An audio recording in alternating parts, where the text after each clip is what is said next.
नमस्कार, स्पृहाज रेसिपीमध्ये आपलं स्वागत आहे। आंब्याचा सीझन चालू असल्याने आज आपण बनवणार आहोत आंब्याच्या पल्पपासून आंब्याचा शिरा। इथे पाऊण वाटी साखर, 1 वाटी रवा, तुम्ही बारीकही रवा घेऊ शकता, आणि अर्धी वाटी आंब्याचा पल्प काढून घेतलेला आहे।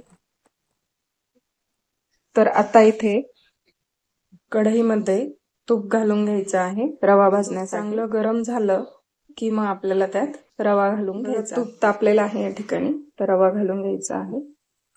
नेहमी कुठलाही शिरा बनवताना आपल्याला तूप आधी तापून घ्यायचं आहे, कारण तुम्ही बघू शकता इथे किती छान हा रवा तुपामध्ये फुलतो आहे। तुपामध्ये असा रवा छान फुलून घेतला की मग आपल्याला रवा भाजायला वेळ लागत नाही, आणि हे तूप पूर्ण कण ना कण रव्याला लागून मस्त रवा फुलत असतो। तर बघा, आपल्याला आता हे कमी गॅसवर 5 ते 10 मिनिट रवा छान भाजून घ्यायचा आहे। तुम्ही इथे बारीकही रवा वापरू शकता, माझ्याकडे हा थोडासा जाड रवा आहे।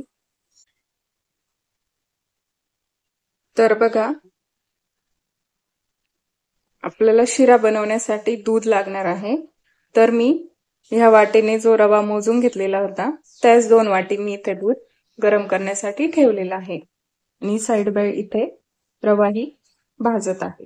आपल्याला दूध हे खूप गरमही करायचं नाहीये, जेणेकरून आपण यात जो मँगोचा पल्प घालणार आहोत तर ते दूध घातल्यानंतर फाटू नये म्हणून हलकसं गरम करून घेऊन मग दूध आपण यात ऍड करणार आहोत। तर बघा, इथे रवा छान भाजून तयार आहे। ड्राय फ्रुट्स विसरले होते मी, तर तेही आपण आता इथे भाजून हलकासा लाल कलर येऊपर्यंत आपल्याला हे ड्राय फ्रुट्स भाजून घ्यायचे आहे। बघा, छान कलर आलेला आहे आता।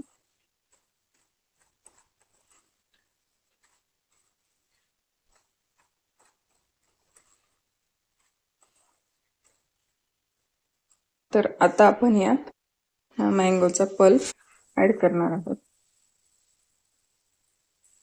तर बघा, अशा पद्धतीने हा सगळीकडून रवा मँगोच्या पल्प मध्ये मिक्स करून घ्यायचा आहे।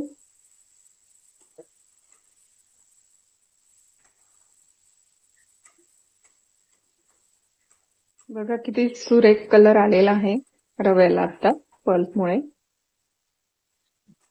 1 ते 2 मिनिटं फक्त आपल्याला हे असं मिक्स करून घ्यायचं आहे।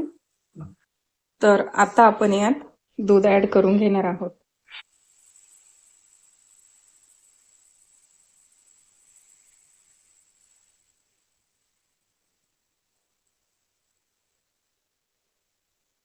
थोडंसं दूध मी इथे शिल्लक ठेवलेलं आहे।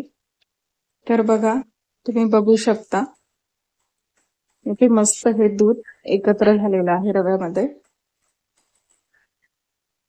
सुटसुटीत हा रवा यात शिजत आहे। तर बघा, आता आपण यावर 2 ते 3 मिनिट झाकण ठेवणार आहोत।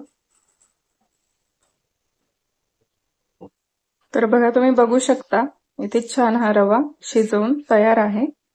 तर आता आपण यात ही पाऊण वाटी साखर घालून घेणार आहोत।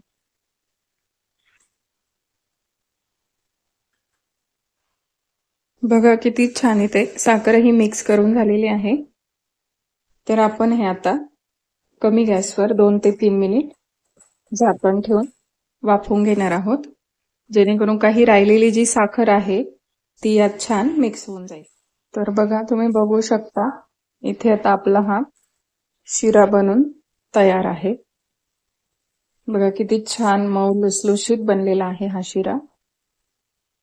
आंब्याचा सीझन आहे तोपर्यंत हा मँगो शिरा नक्की बनवून बघा। बघा, ओरिजिनल आपला नॅचरल कलर आहे, यात कुठला वरचा कलरही फूड कलर ऍड केलेला नाहीये। बघा, किती छान कलर आलेला आहे, आणि आपला हा शिरा आता तयार आहे। तर बघा, अशा पद्धतीने आंब्याचा शिरा बनवून तयार आहे। नक्की ट्राय करून बघा, खूप छान लागतो। रेसिपी आवडली असल्यास नक्की कमेंट करून सांगा।